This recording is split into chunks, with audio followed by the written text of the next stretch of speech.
Right, so just coming out to do the morning walk, and I'm exploring a bit of the place that I've never been to before, and I've come across some badger sets. So there's a really big one there. That's what the badgers have dug out to make their set, and there's quite a few going down. It's like a little ridge, and you can see where they've been. There's a little ridge where they walk. There's one there, there's another badger set there, there's two there, there's another one there. Amazing. I don't want to stay around here too long because I don't want to disturb them, and they can be quite vicious if you're not careful.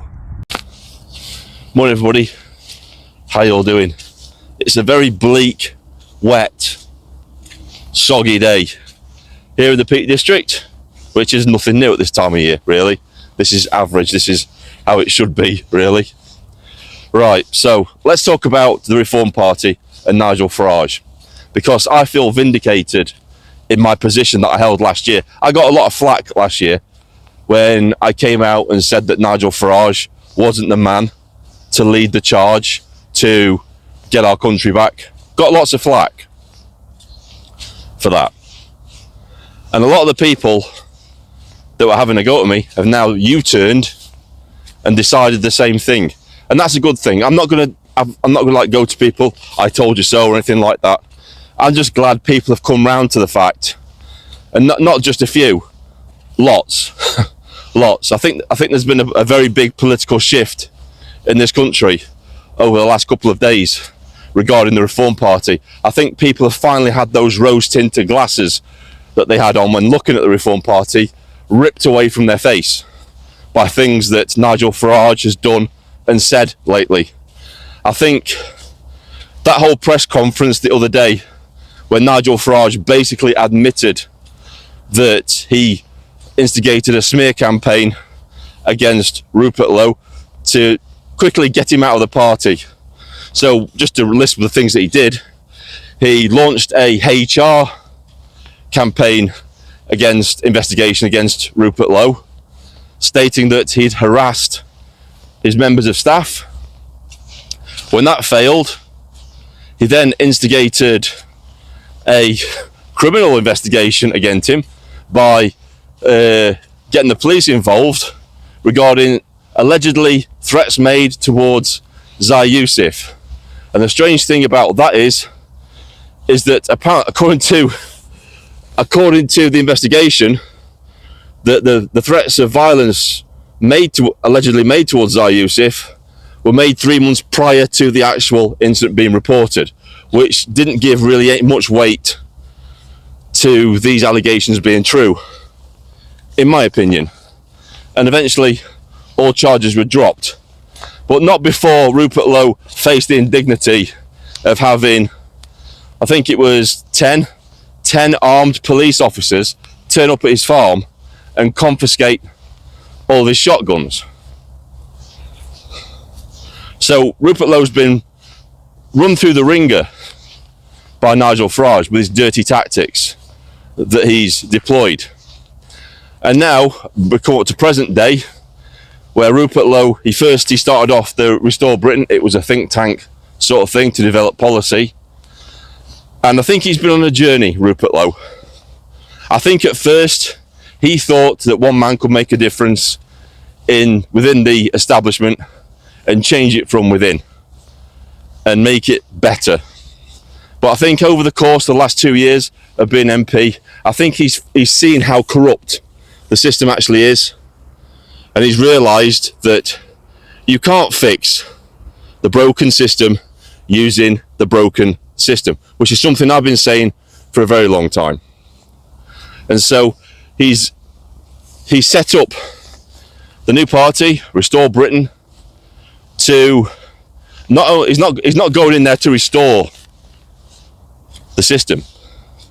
He's going in there to completely rebuild it. And this is what Charlie Downs was saying yesterday on the podcast of the Lotus Eaters. He's saying we're not going in to reform the system, we're going in there to tear it down and rebuild it from the foundations up. Now this is the thing that I want to hear. These are the things that I want to hear. So far, all the policies that Rupert Lowe has come out with, I can't disagree with. Not at all. I think they're spot on.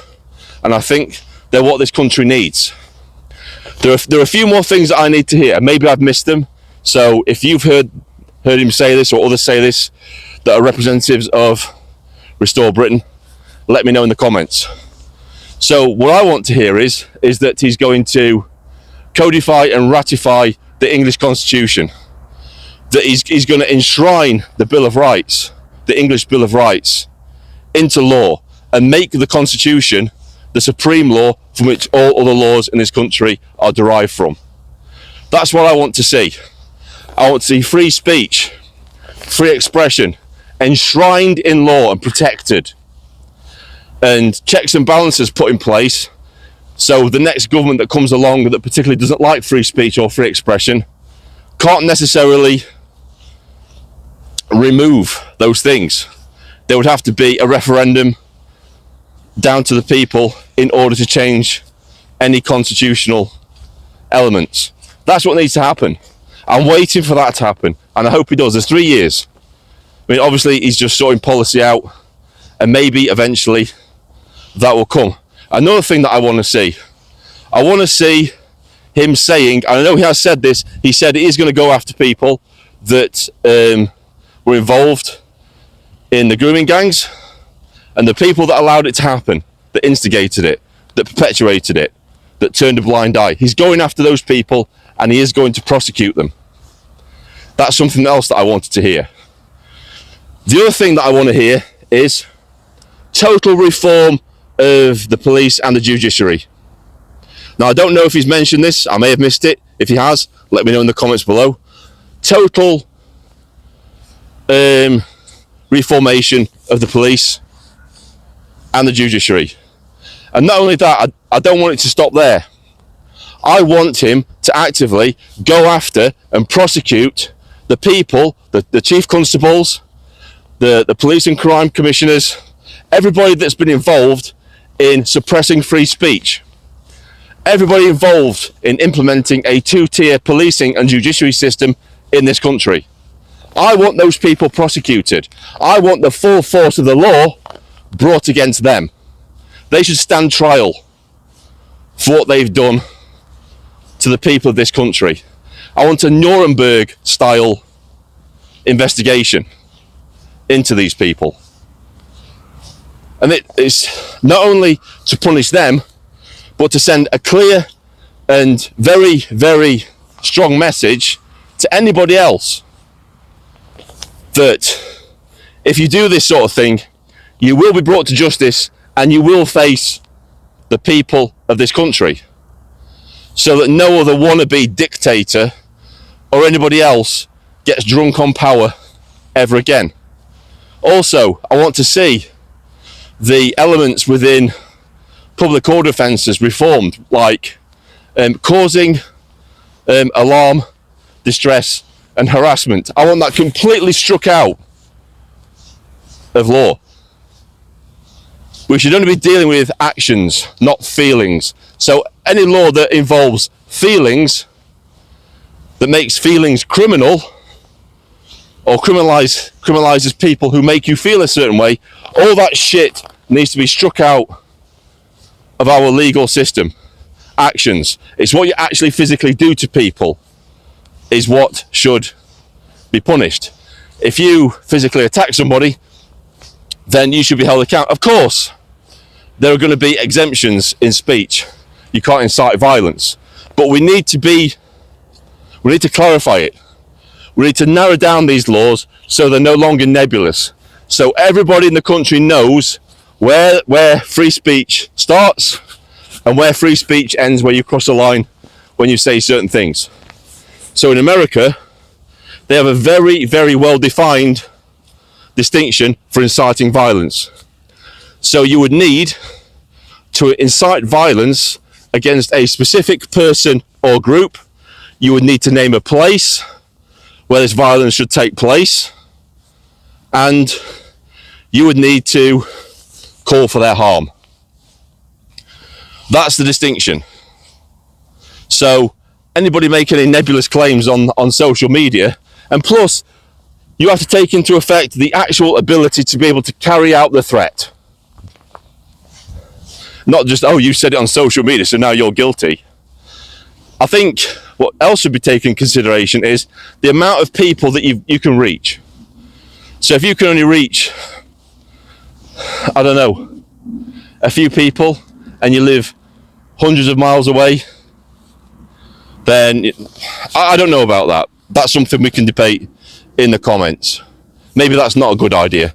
Maybe it should just be defined as naming a specific person, naming a specific group, and a location, and being able to prove that your words incited that particular incident. That would narrow it down. Because in America, they have a very wide, broad free speech. They can literally say anything within reason. Anything within reason that isn't what I've just stated, inciting violence against specific people, that sort of thing. So, and it's protected constitutionally. Free speech is protected constitutionally, as ours should be. As should freedom of expression, the right to protest, which we don't have at the minute. We don't have the right to protest. At the minute, you just have the right to assemble at a point predetermined by the police, and an end point where the police determine where it will end. Otherwise, you face arrest. That's not protest. That's just state-sanctioned assembly, isn't it? It's not protest at all. Those are just a few things that I want to see Rupert Lowe mentioning, and then I'd probably be on board. But then I say I'd be on board. I would still be reluctantly optimistic at Restore, because I still believe that actions speak louder than words. I really do. Anyway, I've rambled long enough. They're just a few things. As far as now, if Rupert Lowe keeps doing the things that he's doing and he stays this course, then by 2029, I will be on board with it. I would totally be on board with the store. I won't join the party, but I will vote for them in 2029, so long as they stay this course and they keep doing the things that they're doing. That's all I can promise. Like I said, and he said this himself, Rupert Lowe said, I have to get your respect. I have to earn your trust. And these are all positive things. These are all things an actual leader says. They don't just take your vote for granted. I mean, he said it himself. He says, nobody has the right to your vote. They don't. They have to convince you to vote for them. They shouldn't just suddenly assume that because they're this particular party, like Reform's been doing, that you owe them your vote. You don't owe anybody your vote. It's up to political parties to make you believe that they're the right party to do the job. Not based on personalities, not based on how popular they are, but based on their actual policies and what they say they're going to do for the country. And what you do is you hold them to account. Because if they don't do the things that they promise, then you just switch. You switch to the other party that is, saying the things, and then you give them a chance. And hopefully they do the right thing. That's how it should be. That's how politics should be. We need to get rid of this, he's a personality, he's a rock star, and put them on pedestals and worship them like some kind of deity. No, that's not how it should be. It should be based on policies, what they actually do, their actions, and are they actually capable as a leader. Now, from what I've seen, everything about Rupert Lowe says to me that he's a strong leader. The way he's handling the media, the way he doesn't care what they say about him. This is exactly what Reform should have been from day one, but they weren't, because obviously, in my opinion, they are controlled opposition. They're containment. They were always going to be the containment party to stop an actual right-wing party rising. That's what they were. They were put in place to be gatekeepers, to soak up all the people wanting hope, give them false hope, and then not deliver anything that they were promising. And you don't have to take my word for it. All you have to do is look at what Nigel Farage has done and said over the past 2 years, and you'll see that everything that I have said is proven by Nigel Farage himself via his actions. Anyway, I've rambled enough. This is Vindicator, sign off.